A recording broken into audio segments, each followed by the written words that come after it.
실제로 수행하면서 느끼는 여러 가지 방법들에 대한 좋은 말씀들을 들었는데요. 오늘은 저는 여러분들이 실제로 삶을 살면서 느끼는 여러 가지 문제들과 명상을 하면서 생기는 또 다른 여러 가지 문제들을 어떻게 처리해야 될지, 대처해야 될지에 대한 말씀을 드리고자 합니다. 특히 팬데믹 상황이 되면서 많은 분들이 일상의 삶에서 고통을 호소하고 있습니다. 그래서 명상에 대한 요청도 더 많이 늘어나고 있죠. 감염병 상황에서 모든 분들이 다 고통스러워 하지만 특히 좀 더 고통을 많이 받는 분들이 있은 것 같아요. 예를 든다면 가정에서 새끼 밥을 차려야 되는 가정주부들, 그리고 사회적 관계가 아주 중요한 역할을 했던 분들이 있죠. 직장 생활을 했는데 직장 생활을 하지 못하는 분들, 세일즈 하시는 분들 같은 경우는 매번 사람을 만나서 그분들과 접촉하면서 생계도 유지하는 분들, 또 학생들처럼 집단으로 만나서 교육을 받고 상호관계 속에서 자신의 삶을 이끌어 가야 되는 분들에게는 특히 더 고통스러운 시간이 되는 것 같습니다. 그와 반대로 조금 더 이 위기들을 쉽게 넘어가는 사람도 있습니다. 예를 들면 예술가들, 그리고 작가들, 또는 자기 자신의 일에 몰입해서 할 수 있는 그런 조금 더 고독한 작업을 하는 분들은 이 위기들을 비교적 잘 넘기는 것 같아 보이고, 또 다른 한편에서는 이 위기를 기회로 활용할 수 있는 그런 여지도 생기는 듯 합니다. 왜 이런 차이가 생기는 걸까요? 어떤 사람들에게는 좀 더 고통스러운 시간이 되고 어떤 사람에게는 그것들이 전환의 계기가 되는 이런 차이들이 생기는 이유가 무엇일까요? 물론 사회적 거리두기라는 것이 물리적으로 우리들의 생활 반경을 좁히고 그것 때문에 오는 정말 물리적인 고통도 있을 것입니다. 하지만 좀 더 깊이 심리적인 문제에 들어가 본다면 좀 다른 요소들이 있습니다. 사회적 관계가 중요했던 분들에게는 사회적 자아가 많이 발달되어 있습니다. 다른 사람과의 소통을 통해서 다른 사람과의 관계를 통해서 자신을 형성하는 부분이 자신의 삶에서 훨씬 더 중요한 부분을 차지했기 때문이죠. 그런 점에서 우리가 생각해 본다면 그 사회적 자아의 문제를 고민해 볼 수 있습니다. 사회적 자아가 어떻게 형성되는가? 예를 들어 가정주부들의 경우 그동안 자신의 삶에서 해야 됐던 주부의 역할들이 문제가 되었을 때 그것들을 밖에 나가서 동료를 만나거나 이웃을 만나서 이야기를 나누고 그 환기하고 다른 주제로 돌리면서 그 문제들을 해결하곤 하였습니다. 그럴 때 우리들이 기쁨을 느끼는 경우는 자기 만족이 있을 텐데, 특히 다른 사람들과 비교해서 내가 좀 더 우월하다고 느낄 때, 그럴 때 굉장한 만족을 느낄 수 있고, 그래서 삶에서 일어나는 다른 여러 가지 어려움들을 그런 만족감으로 대신할 수가 있었죠. 또 한편으로 사회생활을 하는 분들, 꼭 직장생활을 하지 않더라도 직장을 갖고자 하는 분들, 현대사회에서 살아가는 많은 분들은 자신의 삶의 성과를 통해서 자신이 어떤 존재인가를 보여주려고 합니다. 제독 한인 철학자인 한상철 선생님께서도 말씀하신 것처럼 현대사회는 성과 위주로 하는 사회고, 그래서 우리 모두가 스스로 성과를 만들어내지 않으면 안 된다는 그런 강박관념에 사로잡혀 있지요. 이런 강박관념들이 우리들의 고통을 좀 더 많이 만들고 있습니다. 동시에 그 속에서 내가 무엇을 성취하는가, 특히 남들과 비교해서 어떤 그 부를 소유하고 있는가, 어떤 성과를 가지고 있는가가 우리들의 자아 이미지라고 할 수 있습니다. 그런데 팬데믹 상황이 되면서 내가 원하던 만큼의 성과를 거두지 못하거나 또는 다른 사람과 비교해서 내가 가질 수 있었던 장점들을 발휘할 수 없는 상황이 되었죠. 이건 역시도 많은 사람들에게 고통을 야기하는 그런 문제가 되고 있습니다. 그래서 예를 들면 가정주부들은 자신의 삶에서 갖고 있는 여러 가지 문제들을 밖으로 풀어내기도 했고요. 또 직장 생활을 하는 분들은 자신 내면의 문제보다는 다른 사람과의 관계 속에서 이루어지는 그런 성과들과 자신이 보여주는 사회적 관계들 속에서 어떤 문제의 해결을 찾았습니다. 그런데 이제 문제는 그런 사회적 자화 또는 더 본질적인 이야기를 드린다면 우리들이 생각하는 우리들의 자아는 대부분이 자기 사랑을 통해서 만들어낸 상상의 산물이라는 점입니다. 우리들이 다른 사람보다 훨씬 더 나은 존재라고 생각하고 우리들이 뭔가 우수하고 좋은 점들을 가지고 있다고 생각하는 그런 마음들을 이야기를 할 수 있습니다. 또 반대로 자신을 다른 사람과 비교해서 굉장히 모자라고 부족하다고 느끼는 사람도 있죠. 하지만 그 심리적 기제에 들어가서 본다면 사실은 자신이 되고 싶은 이상적인 존재에 비해서 현실적인 자아의 모습이 그에 미치지 못할 때 자신에 대한 비하, 자존감의 저하 이런 문제들이 발생하곤 합니다. 반대로 예술가들이나 자기 자신의 문제에 집중하는 사람들은 이런 사회적 자아보다는 자신의 있는 그대로의 모습을 그대로 보고 그것을 좀 더 깊이 알려고 노력합니다. 그렇기 때문에 자기 자신을 좀 더 정확하게 이해하고 자기 자신을 있는 그대로 바라보는 것은 문제를 해결하고 특히 이런 팬데믹 상황에서 받게 되는 여러 가지 고통들로부터 좀 더 변화할 수 있는 그런 계기가 될 수 있습니다. 그래서 많은 사람들이 명상에 관심을 가지게 되고 또 명상을 실제 하기도 됩니다. 또 오늘과 같은 컨퍼런스에 관심을 가지고 오신 것도 바로 그런 원인들이 있지 않을까 생각됩니다. 이상화된 자신이 아니라 있는 그대로 자신을 본다는 것, 과연 명상을 통해서 그것이 어떻게 가능할까요? 근데 먼저 그에 대해서 말씀드리기 전에 명상에 대해서 갖는 오해부터 먼저 말씀을 드리고자 합니다. 많은 사람들은 명상을 통해서 마음이 편안해지기를 바라죠. 그리고 예를 들어서 성과 주체라고 한 아까 많은 성과를 내기 위해서 우리들의 두뇌 작용을 좀 더 효율적으로 할 수 있기 위해 명상을 하는 그런 경우도 있습니다. 명상을 하게 되면 그런 효과가 없는 것은 아니지만 그러나 명상의 진정한 목표가 그런 것이라고 할 수는 없습니다. 대부분의 사람들이 명상을 통해서 고요한 마음을 경험하고자 합니다.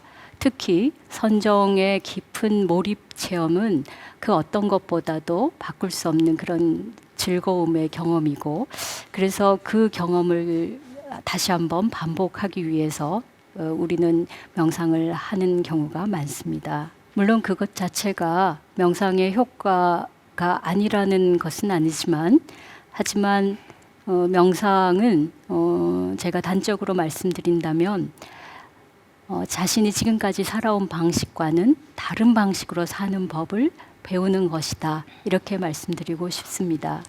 우리가 평소에 살아가는 방식들은 우리가 원하는 방식의 삶을 끊임없이 생각하고 그 원하는 방식의 삶과 자신을 일치시키려는 노력을 합니다.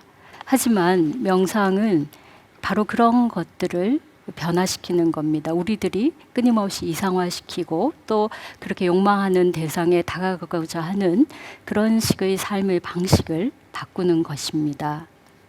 그렇기 때문에 명상을 하다 보면 많은 사람들이 명상 과정에서 얻어지는 새로운 체험들에 관심을 가지고 그 체험이 명상의 목표인 것으로 생각하는 경우가 많죠. 그리고 어떤 명상을 어떤 기능 내지는 테크닉으로 생각하는 분들도 많이 있습니다. 어떤 특정한 방식으로 이 마음을 조작하면 자신이 원하는 마음의 상태에 들어갈 수 있는 것으로 생각하는 분들도 계시죠. 그래서 참선은 특별한 경험이 되고 참선하지 않는 삶은 일반적이고 그리고 평범한 삶이기 때문에 그 둘 사이에서 또 괴로워하는 그런 일도 일어나고 있습니다. 그래서 특별한 경험을 한 분들 가운데는 좌선만 집착하고 그러한 몰입된 체험을 반복적으로 하고자 하는 그런 욕망에 사로잡히기도 합니다. 명상을 하다 보면 예를 들어서 진동이 온다든지 또는 어떤 감정적인 폭발이 생기기도 하고 그런 감정적 폭발 이후에 굉장히 마음이 후련해지는 카타르시스적인 효과가 나타나기도 하고요. 그리고 또 어떤 경우는 굉장히 고요한 마음의 상태에 들어서 시간과 공간이 완전히 사라진 듯한 그런 선정의 체험을 할 수도 있습니다. 그런 상황들과 일상적인 삶이 대비되어서 일상적인 삶은 훨씬 더 복잡하고 번뇌에 가득 차고 그래서 그 일상적인 삶을 버리고 더 고요한 명상의 삶을 살아가고자 하는 마음도 갖게 되고 그래서 계속해서 앉는 것에 집착하는 그런 경우도 종종 생기곤 합니다. 근데 잘 생각을 해보면, 잘 살펴본다면 과연 그때 우리 마음은 명상의 마음일까요? 아니면 번뇌의 마음일까요? 사실은 그것은 번뇌의 마음이라고 할 수 있습니다. 삼매나 몰입 상태를 집착하는 그런 마음이니까 그거는 번뇌의 일종이죠. 그래서 다시 또 그 체험을 하고 싶은 마음이 일어나더라도 쉽사리 그 체험으로 돌아가지 못합니다. 왜냐하면 그 체험 자체는 고요한 마음일 때, 번뇌가 없을 때 이루어지는데 그 체험을 하고 싶다는 마음은 번뇌의 마음이기 때문에 원하는 만큼 이루어지지 않고 그래서 명상을 하면 할수록 일이 잘 되지 않고 고통이 더 심화되는 경우도 종종 있습니다. 그러니까 이때 우리가 정말 공부를 해야 됩니다. 그런 삼매 체험에 대한 집착하는 마음을 알아차려야 되고 그 마음이 나의 번뇌의 하나라는 것을 알아차려야만 합니다. 그런 점에서 아까 말씀드린 것처럼 명상은 우리가 지금까지 살아왔던 방식을 바꾸는 것이라고 말씀드릴 수 있습니다. 그동안 우리는 우리가 욕망하는 것, 원하는 것, 그것을 얻으려고 노력해왔고 또 남들과 비교해서 좀 더 우위에 있는 삶을 누리고자 해왔습니다. 근데 우리가 명상을 하면서도 동일한 방식으로 그 명상의 체험을 대하는 그런 일들이 종종 일어난다는 것이죠. 따라서 삼매를 또는 선정의 체험을 대상화하면 안 됩니다. 삼매는 우리가 원한다고 해서 얻어지는 것이 아닙니다. 우리들 마음의 상태가 달라졌을 때 비로소 삼매가 이루어지고 그리고 그 삼매가 나의 삶을 바꾸는 힘으로도 또 다시 나에게 영향을 줄 수 있습니다. 또한 중요한 것이 있는데요. 그럼 바로 우리들이 준비가 되었을 때 말하자면 삼매의 마음 상태에 갈 수 있도록 우리 마음 상태를 바꾸었을 때 우리가 살아가는 방식을 바꾸었을 때 삼매는 자연스럽게 따라오는 결과라는 점입니다. 그렇기 때문에 우리가 오래 앉아 있는다고 더 깊은 삼매에 들어가는 것은 꼭 그렇지는 않습니다. 오히려 일상의 삶에서 우리가 얼마나 고요한 마음을 유지할 수 있는가가 삼매 경험의 깊이를 좌우한다고 할 수 있습니다. 그러니까 명상은 특별한 경험이 아니고 우리들의 마음의 한 단계에 불과합니다. 그리고 우리 마음이란 거는 하나의 마음입니다. 일상적인 삶에서의 마음이 다르고 명상할 때의 마음이 다르다면 그 둘이 이렇게 나누어진다면 우리가 원하는 결과를 얻을 수가 없습니다. 명상을 할 때나 일상의 삶에서나 하나의 마음, 하나의 태도로 가야만 우리가 원하는 결과를 얻을 수 있습니다. 그래서 일상적인 삶에서 우리가 평소에 생활하는 상황에서 마음을 고요히 하고 또 욕심을 버리고 번잡한 일들을 만들지 않는 것이 필요하죠. 어쩌면 계속 동호 반복인지는 모르겠지만, 그러면 어떻게 일상생활에서 고요한 마음, 편안한 마음을 갖는가, 이렇게 또 질문할 수 있을 겁니다. 그래서 이제 우리들이 평상시의 삶에서 자신의 무언가를 아까 말씀드린 것처럼 사회적 자아, 남들과 비교하는 마음에서 남들보다 앞서고자 하는 마음들, 이런 마음들을 알아차리고 그런 마음들을 계속해서 내려놓는 연습이 필요합니다. 이런 점들은 명상의 체험에서도 동일하게 작용합니다. 명상을 하면서 사람들은 자신의 명상을 다른 사람의 명상과 비교하는 경우들이 굉장히 많습니다. 남들보다 좀 더 오래 앉아 있다든지, 남들보다 좀 더 높은 그런 마음의 경계를 경험한다든지, 그런 걸 통해서 자신의 우월감을 느끼는 분들도 있습니다. 그럴 경우는 저희들이 명상에 들어가 있다 하더라도 일상의 삶에서 일어나는 번뇌와 조금도 다름없는 마음가짐으로 살고 있는 게 되죠. 그래서 이런 상태에서 마음속에서 많은 번뇌, 많은 투쟁이 생깁니다. 나에게 일어나는 이 명상을 방해하는 여러 가지 번뇌들을 어떻게 하면 억누르고 그 생각을 일어나지 않게 하면서 고요한 마음을 찾을 수 있을까?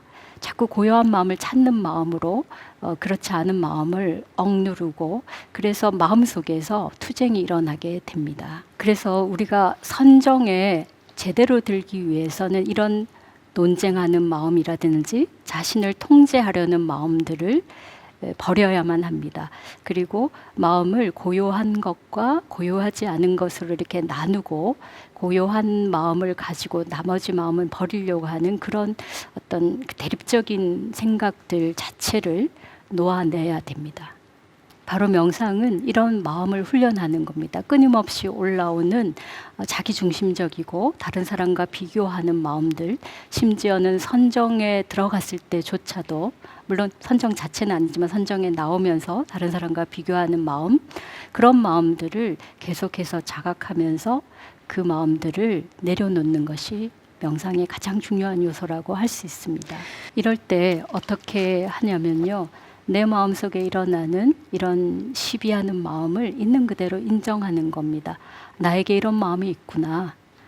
그냥 그걸 확인하고 알고, 그리고 인정하는 것입니다. 그리고 또 한 가지 방법은 자신의 마음을 믿고, 그리고 그것들을 그대로 허용하는 것도 필요합니다.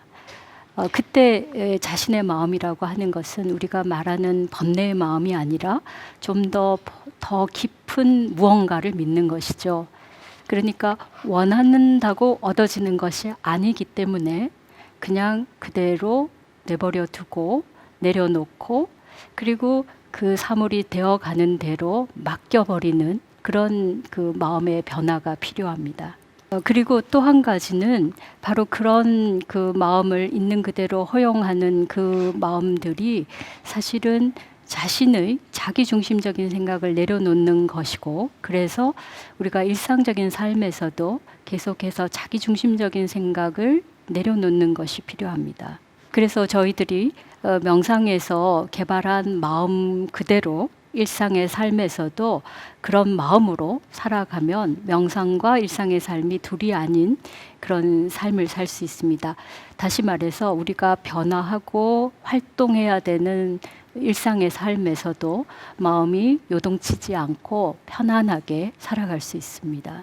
이런 점에서 저희들이 자신에 대한 믿음, 자신의 더 깊은 본성에 대한 믿음을 가져야 합니다. 그러니까 욕심으로 무언가를 원하고 무언가를 그것을 자기 것으로 만들려고 할 때는 우리의 힘은 굉장히 제한되지만, 욕심을 내려놓고 우리 자신의 있는 그대로의 모습을 받아들이고 인정할 때 우리들 마음이 갖고 있는 힘은 굉장히 대단합니다. 그런 것에 대한 믿음을 또한 가져야 됩니다. 우리들의 마음은 굉장히 동적입니다. 번뇌하는 마음은 굉장히 동적인데, 그래서 계속해서 대상을 만들어냅니다. 자신이 원하는 대상, 자신이 하고자 하는 대상을 만들어냅니다. 그런 마음을 우리가 지향적 마음이라고 현상학에서는 이야기하는데, 우리 마음은 끊임없이 움직이면서 대상을 만들어냅니다.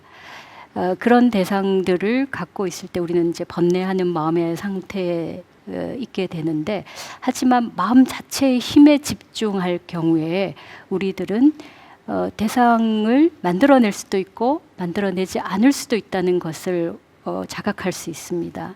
보통 우리들이 무언가에 대한 알미 일어난다, 인식이 일어난다 할 때는 어떤 우리 마음이 가닿은 대상을 알 때, 그럴 때 인식이 일어난다고 생각하죠. 반대로 우리가 그런 마음의 활동을 멈출 때, 그러니까 고요한 마음의 상태에 들어가면 그런 대상이 사라지기도 합니다.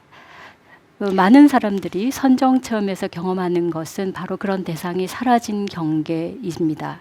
그래서 대부분 고요한 명상의 경험이라고 할 때는 시간이나 공간 또는 자신이 보는 대상들이 사라진 경험들입니다. 그리고 그런 것이 우리에게는 고요하다고 그렇게 느껴지는 것이죠. 그래서 보통 사람들은 고요한 그 상태가 명상의 상태라고 생각하고 그 상태를 원하게 되는 마음이 또 생기는 겁니다. 하지만 아까 말씀드린 것처럼 그러한 대상을 만드는 것도 내 마음이 갖고 있는 힘이고, 대상을 사라지게 하는 것도 내 마음의 힘이라면, 이제는 대상이 있고 없음을 생각치 말고 마음이 갖고 있는 힘, 마음에 갖고 있는 본원적인 그 힘을 믿고 그것에 대한 신뢰, 그것에 대한 확신 같은 것들이 필요합니다. 그래서 이제 한국 명상, 특히 동아시아에서 말하는 참선은 고요한 상태만 그 명상의 그 상태로 이야기하는 게 아니라 동적인 상태에서도 명상을 이야기합니다. 근데 그때 마음이란 거는 바로 그 마음의 근본적인 힘을 그대로 유지하고 있는 상태라고 할 수 있습니다. 그래서 우리가 이제 선정의 고요한 상태에만 집착하지 않고 일상의 삶 또한 우리 마음의 근본적인 힘이 발휘되는 그런 경험으로 이해할 수가 있게 되는 거죠. 그리고 여기서 또 한 가지 중요한 지점이 있는데요. 이 고요한 마음이 그냥 고요하고 모든 인식이 사라진 그런 것이 아닙니다. 보통 우리가 어떤 대상에 대한 인식을 한다고 할 때는 그 대상을 우리가 만들어내거나 그 대상을 따라가서 어떤 인식이 이루어집니다. 하지만 마음이 고요한 상태에서는 모든 인식이 사라지는 경험만 있는 것이 아니고 새로운 인식이 발생합니다. 바로 그 새로운 인식이라는 것은 마음이 고요한 상태에서 생생하게 깨어있는 마음에서 생기는 알미 생긴다는 겁니다. 보통 우리는 마음이 활동적인 상태에서만 인식을 경험하기 때문에 마음이 고요하면 인식이 사라진다고 생각하죠. 그렇지만 마음이 활동적일 때는 사실상은 그 활동성은 우리의 욕망에 의해서 추동된 것이기 때문에 내가 원하는 것, 아까 말씀드린 것처럼 이상화시킨 나의 이미지에 고착되어서 대상에 대한 집착이 일어나기가 쉽습니다. 반대로 고요한 마음의 상태에 있을 때, 그때 인식이 사라지는 것이 아니고 오히려 수동적인 마음의 상태에서 대상을 보는 인식이 발생합니다. 바로 그때 우리들의 일상적인 욕망들을 내려놓고 고요한 상태에 있기 때문에 그 대상을 바라볼 때 대상을 있는 그대로 볼 수 있게 되는 것이죠. 그러니까 고요한 마음의 상태에서 의식을 수동적으로 머물 때 수동적 인식이 발생합니다. 그리고 그 인식이 우리의 번뇌에 오염되지 않는 그런 지혜로운 인식이 되는 것입니다. 선불교에서 말하는 선과 고요함과 그 깨어있는 마음이 하나가 된다, 또는 동정이 일려라는 이야기는 바로 이런 상태를 이야기합니다. 많은 사람들이 마음이 고요하면 모든 인식이 사라져서 일상의 삶을 어떻게 살 수 있을까 이런 이제 질문도 하고요. 실제로도 명상 상태를 몰입을 하다 보면 일상의 삶이 굉장히 지장이 생기는 경우도 있죠. 하지만 지금과 같이 마음을 수동적인 상태에 머물게 하고, 다시 말해서 욕망이 사라진 마음의 상태에 머물게 한다면 오히려 더 활발하고 더 정확하고 자신의 주관의 어떤 욕망에 오염되지 않은 제대로 된 인식을 할 수 있습니다. 이런 일들이 아주 엄청난 거대한 깨달음의 경우에만 일어나는 것이 아니라 그냥 우리들이 이런 마음의 작동법을 익히기만 한다면 아주 평범한 삶에서 평범한 인식들 속에서 바른 인식을 할 수 있습니다. 예를 들어서 우리가 사람들을 만났을 때 상대방이 나에게 어떤 마음을 가지고 있는지, 특히 요즘 같은 세상에 나를 속이려고 하지 않는지, 나에게 호감을 가지고 있는지 등등을 관심을 가지게 되고, 그래서 마음이 많이 요동치죠. 상대가 어떤 사람인지 파악해야 내가 해야 될 어떤 자세를 확립할 수 있으니까요.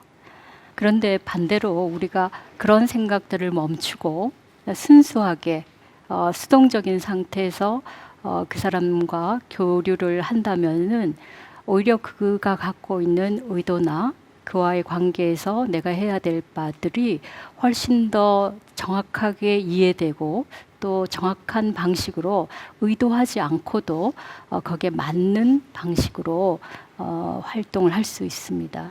다른 말로 말씀을 드리면 우리들이 자기중심적으로 자아를 통해서 생각하는 방식, 이상화된 자기를 생각하고 자신의 욕망에 따라서 생각하는 방식을 멈출 때 오히려 훨씬 더 사물에 대한 인지를 바르게 할 수 있고, 그리고 거기에 필요한 적절한 행동이 자연스럽게 일어날 수 있다는 것입니다. 그래서 저희들이 이제 굉장히 단순하게 말씀드릴 수 있는데요. 이렇게 자아중심적인 생각을 내려놓는 것이 명상을 하는 근본적인 목적이고, 우리들 삶의 방식을 바꾸는 것이 명상의 결과라고 할 수 있습니다. 그래서 내가 어떻게 할까, 이렇게 할까, 저렇게 할까를 하는 걱정을 내려놓을 때, 또 심지어 명상을 하면서도 나는 이런 명상을 하고 싶다, 나는 이런 체험을 하고 싶다는 생각을 내려놓을 때 자신이 생각한 것보다 훨씬 더 좋은 경험들을 할 수 있다는 것입니다. 그래서 우리들이 자신을 내려놓을 때, 그리고 어떤 다른 표현으로 말하면 자신의 운명에 대한 긍정적인 마음을 가지고 받아들일 때 훨씬 더 자신의 생각보다 더 큰 성과를 얻을 수 있습니다. 그런 것에 대한 믿음이 굉장히 중요합니다. 저희들이 하면서 또 중간 과정에서 상당히 많은 심리적인 문제들이 발생합니다. 자신의 내적인 상황에 몰입할수록 옛날 기억들, 후회하는 일들, 생각하고 싶지 않았던 과거의 여러 가지 의식의 침전물들이 올라와서 나는 고요하려고 명상을 했는데 훨씬 더 괴로움을 겪는 경우도 있습니다. 제가 명상을 지도하면서 이런 이제 문제들을 이렇게 어떻게 하면 좋겠냐고 묻는 분들을 많이 만났습니다. 그런데 그런 기억들이 괴로운 이유는 바로 그것이 우리가 생각하고 있는 이상적인 자아에게 맞지 않기 때문입니다. 그래서 그럴 때 이제 어떻게 하면 좋으냐면은요, 우선은 그렇게 자신을 이상화하는 자아가 그 상태에서 작동하고 있음을 알아차려야 합니다. 이미 지나간 과거의 일임에도 불구하고 내 심리적으로는 여전히 그것을 거기에 집착돼 있고 그것을 내가 붙들고 있기 때문에 다시금 그 경험을 반복하면서 고통을 받는다는 사실을 이해하셔야 합니다. 그것을 쥐고 있는 것도 내 마음이고, 그러니까 다시 또 반전을 시켜서 본다면 그것을 놓고 볼 수 있는 것도 내 마음입니다. 하지만 이런 것들이 금방 하기는 힘들겠죠, 그죠? 우선은 그것과 나를 떨어뜨려서 거리를 두고 보는 것이 필요합니다. 또 한 가지 방법은 그 하나하나 일어나는 번뇌를 하나하나 해결하려고 하지 말고 오로지 호흡이라든지 화두라든지 자신이 몰입하는 그 명상의 대상에 계속 몰입해 가도 좋습니다. 예를 들면 이제 버스 운전 기사가 있는데 그 버스가 어느 지점까지 가야 합니다. 그런데 가기까지 그 버스 안에 있는 여러 승객들이 기사를 방해하죠. 어떤 승객은 소리를 질러서 기사의 주의력을 훼손시키기도 하고, 어떤 분은 와서 귀를 잡아당겨서 운전하는 것을 방해하기도 합니다.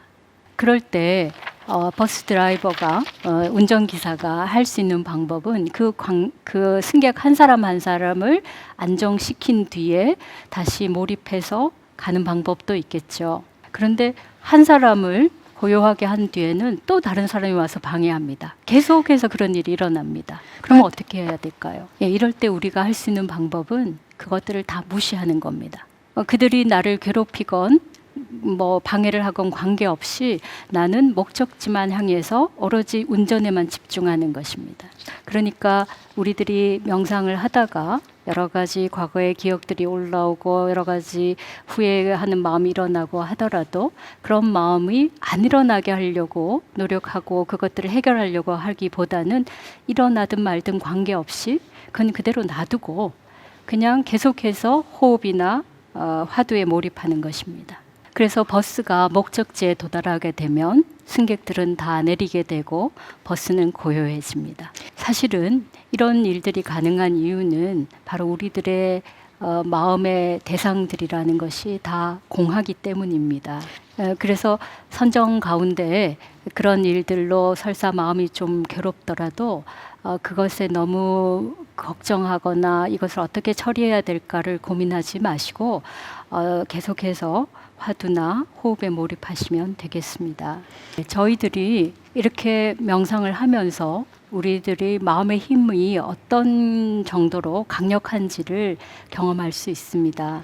그래서 설사 내가 원하는 그런 고요한 마음의 경험이 없더라도 마음을 계속해서 믿고 그리고 그 방식의 자신을 내려놓고 자신의 이기적 목적이 아닌 그런 자연스러운 삶을 지속하다 보면 그런 원인들이 계속해서 쌓이다 보면 마음의 고요함은 자연스럽게 얻어집니다. 그래서 이제 예전에 대종고 스님께서도 깨달음을 구하지 말라 이런 말씀을 하셨습니다. 깨달음을 구하는 마음이 욕망이 되어서 실제 그 깨달음을 방해한다는 것이죠. 깨달음이란 또는 우리가 삶에서 오는 고요함, 편안함이라는 것은 우리가 충분한 조건을 만들고 그러한 노력을 하다 보면 자연스럽게 얻어지는 것이지 내가 인위적으로 원하고 특별하게 뭔가를 만들려고 해서 얻어지는 것이 아닙니다. 네, 그래서 오늘 말씀을 정리를 하면 저희들이 명상을 하면 참 특별한 경험을 할 것이다 또는 마음이 고요해질 것이다 하는 기대를 갖는데 그런 기대보다는 명상이란 내 마음을 쓰는 방식을 바꾸는 것이다 라는 것입니다. 그리고 이렇게 우리가 마음을 사용하는 방법을 바르게 배우면 일상의 삶에서도 동일한 방식으로 활동을 할 수 있습니다. 그것이 이제 동정의 하나 된 마음이고 결국 우리 마음은 하나입니다. 그 하나의 마음을 잘 보존할 수만 있다면 어떤 상태에서도 마음의 고요함, 마음의 깨달음이 이루어진다고 할 수 있습니다. 오늘 말씀은 여기까지 드리도록 하겠습니다. 그리고 그 사이에 여러 가지 질문들이 들어왔습니다. 앞에 금강 스님 때 들어온 그 질문도 있고 그 후에 들어온 질문도 있어서 제가 대답할 수 있는 부분들을 말씀드리도록 하겠습니다. 먼저는 그 선정 좌선을 할 때 오른손을 위로 해야 되는지 왼손을 위로 해야 되는지 이런 질문이 들어오셨는데요. 사실은 어떤 것을 위로 하든 관계가 없습니다. 다만 주의해야 될 점은 오른손이 위에 가면 왼쪽 발도 위쪽으로 올라와야 되고, 왼손이 위로 가면은 왼쪽 발도 이렇게 접을 때 위로 올라가게, 그것을 같은 방향으로 해주는 거, 그것만 유념하시면 되겠습니다. 그리고 두 번째 질문은 호흡과 호흡 사이에 멈춤이 있으면 좋은가라는 질문이고, 또 호흡과 호흡이 자연스럽게 연결되지 않아서 그것이 문제다, 이런 말씀을 하셨는데, 이 경우는 호흡을 어떻게 할 것인가가 명상의 주요한 요점이 아니라는 점입니다. 호흡과 호흡 사이가 자연스럽지 않다고 생각하는 이유는 호흡이 어떻게 돼야 된다는 생각을 가지고 그 호흡을 바라보기 때문에 그 불편한 느낌이 드는 것이죠. 우리가 명상을 할 때 호흡에 집중하는 방식을 할 수 있는데, 많은 그 여러 수행법들, 여러 종교 전통에서도 호흡을 가지고 명상하는 것들이 많이 있습니다. 하지만 불교 명상과 일반적인 명상에서 호흡을 다루는 방식은 조금 다릅니다. 불교 명상에서는 호흡을 길게 하느냐, 짧게 하느냐, 호흡과 호흡 사이를 어떻게 하느냐, 이런 것이 중요한 게 아니고 호흡을 계속해서 알아차리는 것이 중요합니다. 그래서 호흡이 길면 긴 대로, 짧으면 짧은 대로 그 호흡의 상태를 계속해서 알아차리기만 하시면 됩니다. 사실상 호흡은 우리들의 몸의 상태에 따라서 이루어집니다. 물론 그 몸의 상태는 마음의 상태와 연관이 되기 때문에 마음이 고요해질수록 호흡 역시도 고요해지는 것은 사실이지만, 그러나 좀 더 정확하게 말씀드리면 호흡은 몸의 상태와 연결된다고 할 수 있습니다. 그래서 몸이 요구하는 대로 호흡이 따라가도록 그렇게 내버려 두고, 그러니까 때로는 내 몸의 상태에 따라서 호흡이 급하게 일어날 수도 있고 때로는 느리게 일어날 수도 있습니다. 그것이 반드시 마음의 상태와 연관되지는 않습니다. 그래서 호흡이 급할 때는 급한 대로 알아차리고 호흡이 느릴 때는 느린 대로 알아차리면 됩니다. 이렇게 호흡을 알아차림을 계속 하다 보면 결국은 호흡이 편안해지고, 그래서 몸도 편안해집니다. 그리고 그런 상태에서 자연스럽게 의식도 고요해지는 상태로 들어가고 동시에 고요함과 깨어있음이 함께 있게 됩니다. 그래서 우리 이제 수행을 할 때는 호흡이 긴가 짧은가 이런 것에 신경 쓰지 말고 내가 어떻게 호흡하는가만을 계속해서 잘 알아차리고 그것에 계속해서 집중하다 보면 때로는 호흡이 멈추기도 하고 아주 세밀하게 들어가기도 합니다. 계속해서 그 알아차림을 유지하시면 됩니다. 좀 긴 질문인데요. 참선은 현상을 계속해서 관찰하고 참고하는 것이다, 이렇게 이제 이야기를 했는데, 또 일상적인 삶에서 돌아가 보면 영원히 변하지 않는 진리가 있다고 믿고 싶은 마음도 생기죠. 그러니까 진리는 하나고 변하지 않는다라는 그런 또 일반적인 신념이 있죠. 어떻게 하면은 이렇게 변화하는 나와 세상에서 그것을 인정하고 살 수 있는지, 일상생활에서 할 수 있는 수용법이 뭔지, 그런 질문입니다. 오늘 제가 말씀드린 내용과 연결되는 질문 같습니다. 말씀드린 내용에서도 나왔지만 우리들이 욕망을 가지고 명상을 하는 것조차도 벗어나야 된다는 겁니다. 일상의 생활에서 마음을 수동적으로 갖는 연습을 하는 것, 다시 말해서 그건 이제 내려놓는 것이고 욕망을 내려놓는 것입니다. 사실은 그게 굉장히 어려운 일이지만 그렇지만 계속해서 연습하다 보면 어느 날에는 그런 상태에 도달할 수 있게 되죠. 그러니까 처음부터 가능하진 않지만 계속해서 연습하면 가능한 날이 올 것입니다. 그리고 몇 가지 불교적인 그 가르침에서 나온 말씀을 드리면은 일상의 삶에서 이타적인 삶을 사는 것도 아주 중요한 수행법입니다. 우리가 이타적인 마음을 갖고 이타적인 삶을 살 때 가장 마음이 편안하기 때문입니다. 여러분들의 누군가에게 호의를 베풀고 누군가의 도움을 주고 그래서 어려움을 이렇게 덜어주었을 때 마음에서 순수한 기쁨이 넘치는 것을 경험할 수 있을 것입니다. 바로 그런 상태가 모든 염려에서 모든 걱정에서 벗어난 마음의 상태이죠.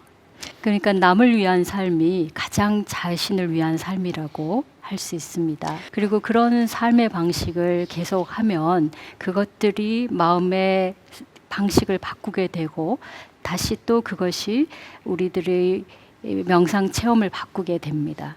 앞에서 말씀드린 것처럼 명상 체험을 대상화하거나 자기의 소유로 삼으려는 그런 마음을 근본적으로 바꿀 수 있는 것이죠. 또 한 가지 방법이 있습니다.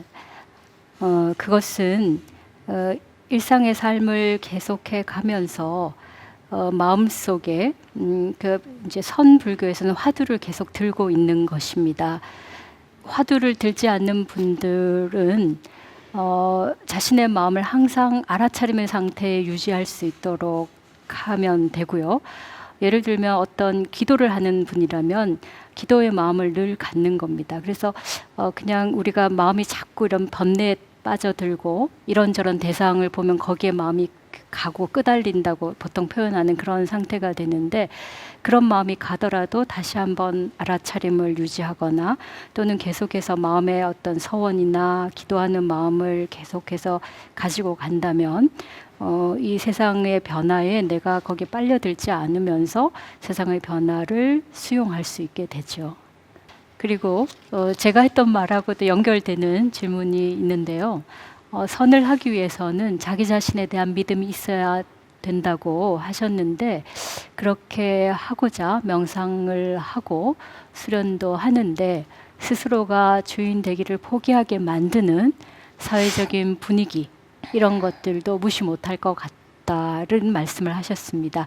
특히나 우리나라 대한민국의 청년들이 이런 좀 힘든 어려운 상황 속에 있는데 이 상황 속에서 어떻게 하면 자기 자신에게로 시선을 돌리게 할 수 있을까 하는 질문입니다. 굉장히 중요하고 또 어려운 질문인 것 같습니다. 당연히 사회적 문제가 있고요. 그것이 특히 청년 세대들에게는 굉장히 어렵게 그렇게 작용하고 있는 것도 잘 알고 있습니다. 사회적인 분위기나 여러 가지 조건들의 변화도 반드시 필요하죠. 근데 그 사회적 분위기와 환경을 바꾸는 자는 누군가요?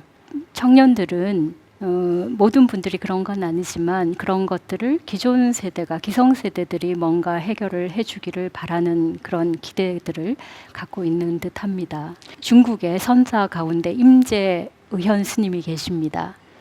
그분의 말씀 중에 붉은 살덩어리에 참된 사람이라는 말이 있습니다. 말하자면 홀홀단신 아무것도 갖지 않는 그 자체로서의 우리 인간을 말합니다. 그 존재가 참된 것이다라는 이야기죠. 우리가 원하는 모습, 우리가 하고자 하는 일들을 생각해 본다면 우리가 갖고 있는 지위, 직업, 사회적 위치 또는 우리가 갖고 있는 재산 그런 것들이 우리들의 성취라고 생각하죠. 하지만 청년들이 그것 말고 다른 것을 생각하기가 사실은 굉장히 어려움에도 불구하고 바로 청년이기 때문에 또한 그런 모든 것들을 버릴 수 있는 용기도 낼 수 있지 않을까 그런 생각해 봅니다. 그리고 이 믿음은 스스로가 만들어내야 되는 것이에요. 그리고 이런 이제 마음의 경험들을 조금이라도 하게 되면 실제로 나에게 그런 것들이 있다는 사실을 확인하게 됩니다. 또 선에서는 이런 말도 있습니다. 백척간두에서 진일보하라. 그럴 때 많은 사람들이 그럼 거기서 한 발 더 내디면 그건 낭떠러지고 허공인데 어떻게 한 발을 더 내딛냐 이렇게 반문하게 되죠. 바로 그것이 믿음입니다. 어떤 것들을 전혀 설명할 수 없고 전혀 보장할 수 없는 것이지만 거기에서 필요한 것이 바로 믿음입니다. 그래서 그건 한번 시도해 봐야 됩니다. 그리고 그 많은 선사들이 장담하셨던 것처럼 그렇게 시도할 때 자신이 얘기하고 분명 거기는 허공이고 낭떠러지라고 생각했던 그 생각이 배반되고 전혀 다른 무엇인가가 있다는 것입니다. 그래서 여러분들이 우리가 이렇게 힘든 세상에서 뭔가 자기 자신에 대한 믿음을 가질 수 있는 무언가를 제공해 달라, 무언가 확신을 줄 것을 우리한테 제시하라라고 이제 이렇게 요청하시는데 그런 확신을 요청하는 그 마음이 우리들을 방해하는 마음이고, 또 우리들이 뭔가 기댈 언덕, 뭔가 기존의 어떤 것들을 가지고 뭔가 하려는 마음이고, 굉장히 의타적이고 청년으로서 좀 더 이렇게 활발한 그런 그 용기가 아닌 모습이라고 할 수 있겠습니다. 그래서 제가 드리는 말씀이 조금 가혹하거나 무책임하게 느껴지실지는 모르겠지만, 그러나 믿음은 그렇게 근거가 없는 속에서, 확인할 수 없는 속에서 내는 것이고, 그렇게 할 때 정말 새로운 가능성이 열린다는 것을 저 자신뿐만 아니라 우리들 지나간 우리들의 여러 선지식들을 통해서도 말씀드릴 수 있습니다. 한 가지 더 하겠습니다. 내 몸조차도 내 것이라고 할 수 없다는 말씀을 이제 앞에 여러 스승님들께서 하셨는데, 이런 말들이 머리로는 이해되지만 또 실제로 병이 들거나 할 때는 이게 아주 담담하게 대처하는 것이 쉽지가 않습니다. 이 건강한 몸을 유지하면서 또 몸에 집착을 하지 않으면서 건강을 챙길 수 있는 방법에 어떤 것이 있는가, 이런 질문이죠. 불교에서는 이런 가르침이 있습니다. 전쟁터에 나간 그 기수가 말과 기수의 관계처럼 몸과 마음의 관계를 보아라 하는 가르침입니다. 만약에 전쟁에 나갈 때 그 전사가 말을 잘 다루지 못한다면 전쟁에서 필패할 겁니다. 그래서 그 말의 상태를 잘 알고 말을 건강하게 만들어야겠죠. 하지만 말이 그대로 전사이지는 않습니다. 그러니까 우리 새로운 말을 갈아탈 수도 있죠. 우리가 이제 생을 바꾸면 새로운 말을 갈아탈 수도 있습니다. 그래서 몸에 대해서 집착하지는 않지만 몸의 상태가 어떻는지, 또 이것을 어떻게 다루면 건강하게 할 수 있는지를 잘 알고 잘 조절하는 것도 명상 수행자가 반드시 해야 될 일 중에 하나입니다. 마음을 수동적인 상태에 머물러 두면 아까 말씀드린 것처럼 몸의 상태에 대해서도 훨씬 더 정확하게 이해할 수 있습니다. 내 몸이 어떨까, 내 몸이 건강해야 되는데 여기가 아프지 않을까, 이런 걱정을 한다면 오히려 주관적인 망상에 의해서 건강의 상태를 왜곡할 수가 있죠. 마음을 담담하게 하고 그 수동적인 고요한 상태에 두면 몸의 상태도 정확하게 이해하게 되고, 그 정확하게 알게 된 몸의 상태에 따라서 적절한 처방을 할 수 있습니다. 그래서 뭐 약이 필요하면 약을 먹고, 또 뭐 운동이 필요하면 운동을 하고 등등 거기에 맞는 방법을 찾아서 할 수 있습니다. 그래서 건강은 잘 챙겨야 하지만 몸에 대한 집착을 버릴 때 더 잘 챙길 수 있다고 말씀드리겠습니다. 오늘 질문들이 더 많이 있었는데 다 답변 드리지 못했습니다. 또 더 기회가 생긴다면 그런 또 기회가 있었으면 좋겠습니다. 오늘 함께 시간을 같이 했는데요. 여러분들이 명상을 통해서 좀 더 나은 삶, 좀 더 좋은 사람이 되는데 조금이나마 도움이 되었으면 좋겠습니다. 고맙습니다.